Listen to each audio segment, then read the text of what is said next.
This show has been made possible with the continued support of the Gaming One affiliates.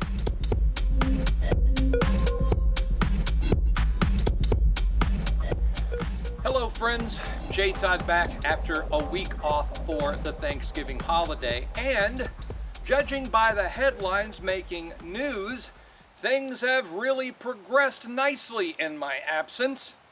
In the second half of our show, we will be taking a look at stories from America, but we begin in the United Kingdom, just like so many times before, where the recent changes for our industry are rapidly coming to a head. So much so that the chief of the UK's gambling business group has now warned that changes are inevitable. And not just for operators, but for the industry as a whole.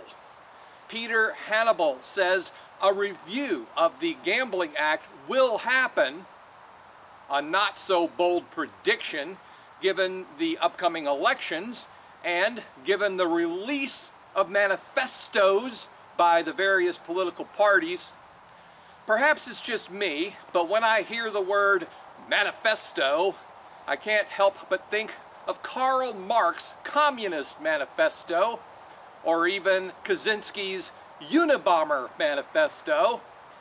And of course, who could forget Roxy Music's Manifesto, their sixth studio album released in 1979 and featuring the smash hit Dance Away that had British butts a-wiggling, currently available on Spotify.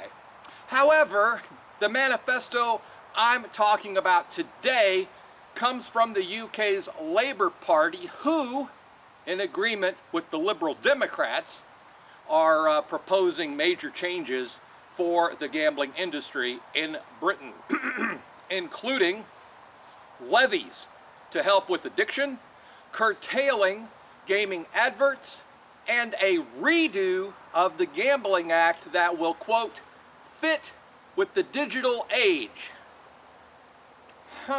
Fit with the digital age, you say?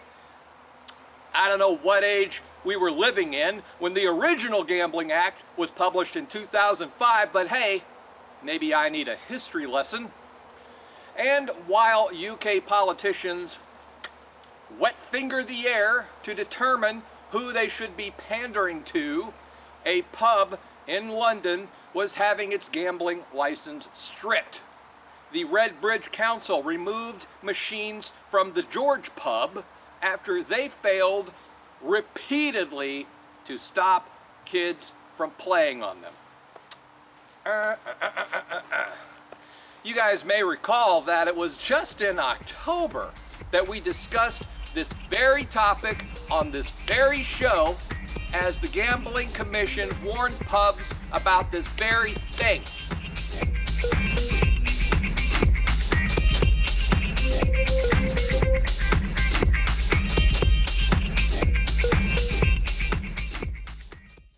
My name is Artur Kishenka. People call me the face of kickboxing. I've been at the top of the game for a long time, but every time I get into the ring, it's all or nothing.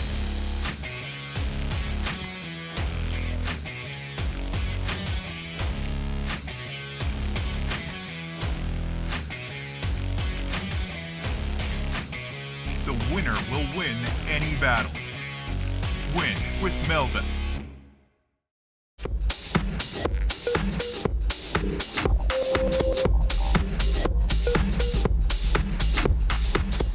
It was only back in February of this year that the New Jersey Division of Gambling Enforcement banned the Odds Shark website for promoting operators who were unlicensed in that state, right next to legal sites that were licensed in that state. And that practice, as we should all know by now, is not cool.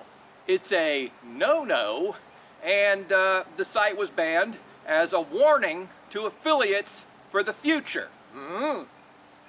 But just in case the message wasn't clear, regulators in New Jersey have reiterated their position, this time requesting that news and media sites not link to unlicensed offshore operators in their articles, and to avoid even mentioning their names in the news.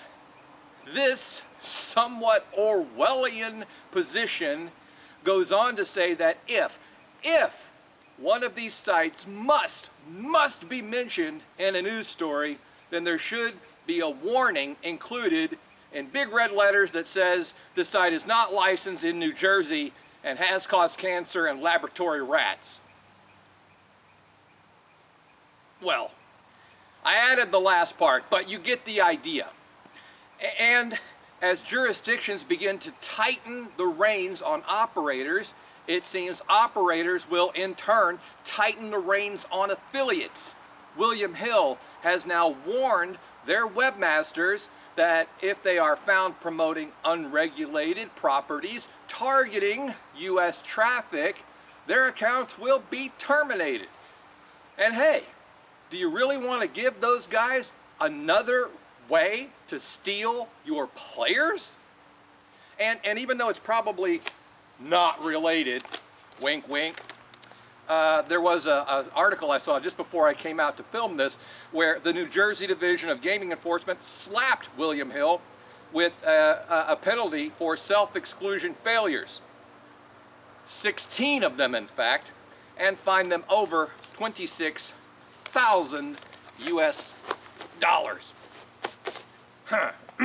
Well, lastly, since we've been speaking about the U.S. and webmasters and fines and licensing, the APCW just released an interview with American attorney and innovator Barth Aaron, head of InnovaLink, which automates gambling licensing in the U.S. He speaks about industry harmonization and the challenges of affiliate licensing in the States. Now you can find this interview on our YouTube channel or by simply following the link that's below this video. So, I guess that means I've only got one more of these to do before I'm off for the Christmas break. God willing, we'll knock that puppy out next week.